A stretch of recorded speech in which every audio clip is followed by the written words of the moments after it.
Hi friends, welcome back to my channel. ఈ vlog ఏంటంటే పుట్టపర్తి సాయిబాబా గారిది శత జయంతి వేడుకలు అయితే చేసుకుంటున్నామండి. ఇక్కడ మన ఫ్రెండ్ సుజీపా గారు అయితే చాలా బాగా ఆర్గనైజ్ చేశారు. 2-3 మంత్స్ ముందే తనందరినీ గ్యాదర్ చేసి ఈ విధంగా అయితే ఆర్గనైజ్ చేశారండి. ఇక్కడైతే ముందుగా భజన కార్యక్రమం అయితే పెట్టుకున్నామండి. భజన తర్వాత ఇంకా దీపాలు 100 దీపాలు అయితే వెలిగించి తర్వాత కేక్ కటింగ్ అయితే పెట్టుకుంటున్నాము. సో ఇక్కడైతే మీరు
సో ఇక్కడైతే ఇంకా భజన అయితే కంప్లీట్ అయిందండి. భజన అయిపోయిన తర్వాత ఇక్కడైతే కేక్ అయితే పక్కన పెట్టున్నారు కదా పిల్లల చేత కట్ చేయడానికి. ఇంకా తర్వాత ఇక్కడ 100 దీపాలు అయితే వెలిగించామండి అందరం కలిసి.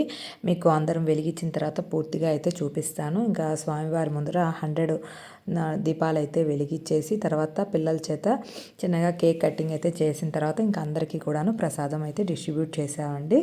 ఇదంతా కూడాను మా ఫ్రెండ్ సుదీప గారు అయితే దగ్గరుండి చాలా బాగా ఆర్గనైజ్ చేశారండి. ఇదిగోండి ఇక్కడ 100 దీపాలు అయితే ఈ విధంగా వెలిగించామండి. ఇంక తర్వాత పిల్లలతోటి కేక్ అయితే కట్ చేయించారు. ఇదిగోండి ఇక్కడ ఉంది కదా ఈవిడేనండి సుదీప గారు, మా ఫ్రెండ్. తనేనండి మొత్తం వీటన్నిటికీ మెయిన్ ఆర్గనైజర్ అయితే తనకే చెప్పాలి. ఇక్కడైతే ఇంకా భజన చేయించి పిల్లల చేత కూడా ఈ విధంగా అయితే కేక్ అయితే కట్ చేయించారండి. కట్ చేసిన తర్వాత ఇంకా అందరం కలిసి ప్రసాదం అయితే తీసుకున్నాము. ఈ విధంగా మేము పుట్టపర్తి సాయిబాబా గారి శత జయంతి వేడుకలు అయితే సెలబ్రేట్ చేసుకున్నాం. ఇదిగోండి ఇక్కడంతా కూడా ఇంకా ప్రసాదము ఇక్కడంతా అరేంజ్ చేసి పెట్టున్నారండి. ఇంకా తర్వాత అందరూ కూడాను ప్రసాదం అయితే తీసుకున్నారు. ఇంకా ఇదండి అందరం కూడాను చాలా బాగా పుట్టపర్తి సాయిబాబా గారి శత జయంతి వేడుకలు అయితే చేసుకున్నాము. ఇదిగోండి మా ఫ్రెండ్ సుదీపాదనండి. వీడియో నచ్చితే please like, share, subscribe. Bye friends.